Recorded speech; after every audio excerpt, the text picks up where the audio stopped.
nome do Pai, do Filho e do Espírito Santo. Amém. Louvado seja o nosso Senhor Jesus Cristo. Querido irmão, querida irmã, já no começo do Evangelho de São Marcos, nós temos no capítulo 1, Jesus realizando uma obra muito poderosa. Jesus cura um leproso. Bom, nós sabemos o quanto há dentro da realidade, ainda hoje, atual, dos leprosos, tanto que nós não vemos leprosos por aí, mas há lugares especialmente destinados a eles, e muitos que possuem a hanseníase são tratados e convivem e estão no meio de nós com a medicação correta, sem colocar a risco a vida de ninguém. Mas na época de Jesus essa condição era extremamente desfavorável. As pessoas morriam em decorrência da hanseníase, em decorrência da lepra. Morriam porque não tinham cuidados, asseios e uma higiene necessária, e inclusive uma alimentação e uma vida, um estilo de vida favorável para que pudesse lutar contra esta doença, inclusive as medicações que hoje nós temos. Muito bem, mas este não era o pior problema. Além disso, devo dizer, havia também uma dimensão social, uma dimensão emocional, psicológica, podemos colocar aqui, ligados à dimensão da fé. Esses homens e mulheres eram excluídos, homens e mulheres, crianças, adultos e velhos, eram excluídos exatamente para manter as outras pessoas protegidas, já que não havia um caminho de cura, não havia uma medicação para curar a hanseníase. Ora, e essas pessoas sofriam não apenas com a doença, mas exatamente por este afastamento social, se colocavam numa condição bastante precária de vida. Isso fazia com que, então, a doença pudesse se desenvolver mais rapidamente, na medida que viviam juntos para sobreviver, como também não tinham a possibilidade de cuidados necessários e mesmo de higiene, assim também sofriam exatamente pela exclusão. Ora, aquele leproso que aqui no Evangelho de São Marcos, no capítulo 1, versículo 40, se aproxima de Jesus, ele não duvida de Jesus. Ele sabe que Jesus pode curá-lo. Por isso ele pergunta: Senhor, o Senhor pode me curar? Eu tenho fé. Ele se ajoelha na presença de Jesus de modo muito humilde. Se o Senhor quiser, o Senhor pode me curar.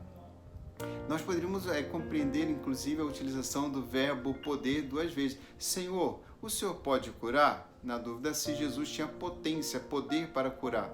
Mas na segunda pergunta do uso do verbo poder seria se ele quereria. Senhor, e o Senhor podendo?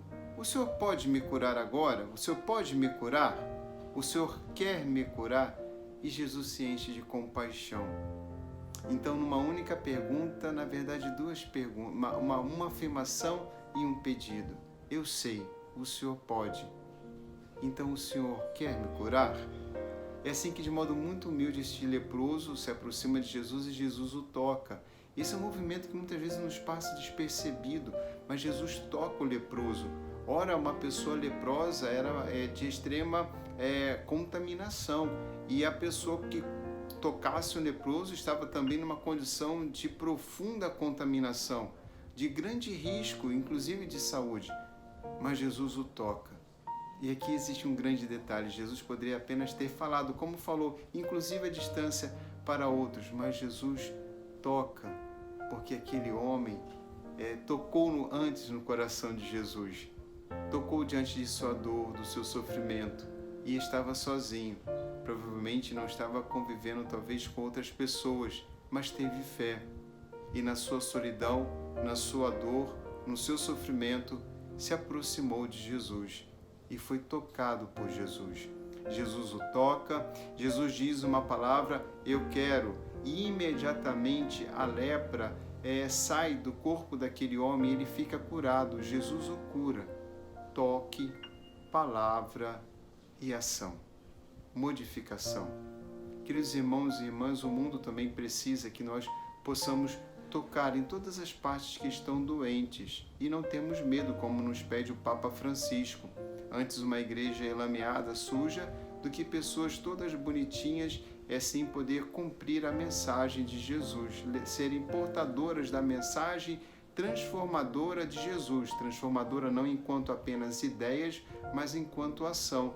Hoje nós temos uma hipervalorização de palavras, pessoas no YouTube, outras tantas mídias falam, escrevem, gravam vídeos dos mais diversos temas, mas muitas vezes achamos que basta apenas isto, apenas palavras e a divulgação dessas palavras. Mas antes de tudo precisamos de ação. Podemos correr o risco de nos contentarmos apenas em falar a verdade ou aquilo que é certo, de um modo adequado, mas não basta. É preciso que nós tenhamos ações concretas. É assim que Jesus concretamente cura aquele homem, e se vocês forem perceber ao término do Evangelho, lá para o versículo, no capítulo 1 capítulo 1 de São Marcos, do versículo 40 ao 45, aquele leproso que não podia mais estar na cidade, ele volta para a cidade. Jesus, que tocando, ordenando e curando o leproso, o salva, o cura profundamente. Jesus não pode mais entrar na cidade. E aqui nós antevemos um pouco aquilo que vai acontecer com Jesus. Ele trará para o seu corpo, trará para si, para a sua alma, toda a experiência do pecado, para que nós pudéssemos entrar todos na Jerusalém celeste. O Senhor esteja convosco. Abençoe-vos o Deus Todo-Poderoso, Pai, Filho e Espírito Santo. Amém.